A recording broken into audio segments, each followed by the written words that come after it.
Hello, ഇന്നൊരു അടിപൊളി beetroot പച്ചടി ഉണ്ടാക്കിയാലോ? അപ്പൊ അതെങ്ങനെ ഉണ്ടാക്കുന്നത് നോക്കാം. അപ്പൊ അതിന് വേണ്ടിയിട്ട് അത്യാവശ്യം വലിപ്പമുള്ള 2 ബീട്രൂട്ട് ഇവിടെ എടുത്തിട്ടുണ്ട്. നന്നായിട്ടൊന്ന് കഴുകി തോലൊക്കെ ചെത്തിയിട്ട് നമുക്കൊന്ന് ഗ്രേറ്റ് ചെയ്തെടുക്കാം. ഞാൻ കൂടെ ഒന്ന് ഗ്രേറ്റ് ചെയ്ത് വെച്ചിട്ടുണ്ട്. ഇതിലേക്കുള്ള അരപ്പിന് വേണ്ടിയിട്ട് തേങ്ങ ചിരണ്ടി എടുത്തിട്ടുണ്ട്. അതിലേക്ക് പച്ചമുളക്, ഇഞ്ചി, കറിവേപ്പില, ഉപ്പ് എല്ലാം കൂടെ ചേർത്തിട്ട് നന്നായിട്ട് അരച്ചെടുക്കാവേ. നമ്മളിത് മൺചട്ടിയിലാണ് ഉണ്ടാക്കുന്നത്.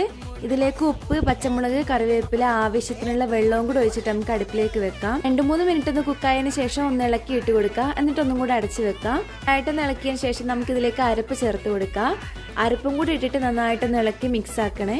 കടുകും കറിവേപ്പിലയും കൂടെ അരച്ചതും കൂടെ ചേർത്ത് കൊടുക്കാം. നന്നായിട്ടൊന്ന് മിക്സ് ആക്കിയതിനു ശേഷം നമുക്കിത് വാങ്ങി വെക്കാം. കട്ടയൊന്നും ഇല്ലാതെ നന്നായിട്ട് ഉടച്ചെടുത്ത തൈരാണ് നമ്മൾ ചേർത്ത് കൊടുക്കുന്നത്. അധികം പുളിയും പാടില്ലേ. കൂടെ ചേർത്ത് നന്നായിട്ടൊന്ന് ഇളക്കി വെക്കാം. ഇനി ഇതിലേക്ക് വറവ് ചേർക്കാവേ. ഒഴിച്ചിട്ടുണ്ട്. അതിലേക്ക് കടുകൊന്ന് പൊട്ടിച്ചെടുക്കാം. കുറച്ച് വറ്റൽമുളകും കറിവേപ്പിലയും കൂടി ഇട്ടിട്ട് നന്നായിട്ടൊന്ന് ഇളക്കിയിട്ട് നമുക്കിതിലേക്ക് ചേർത്ത് കൊടുക്കാം. നമ്മുടെ കളർഫുൾ ബീട്രൂട്ട്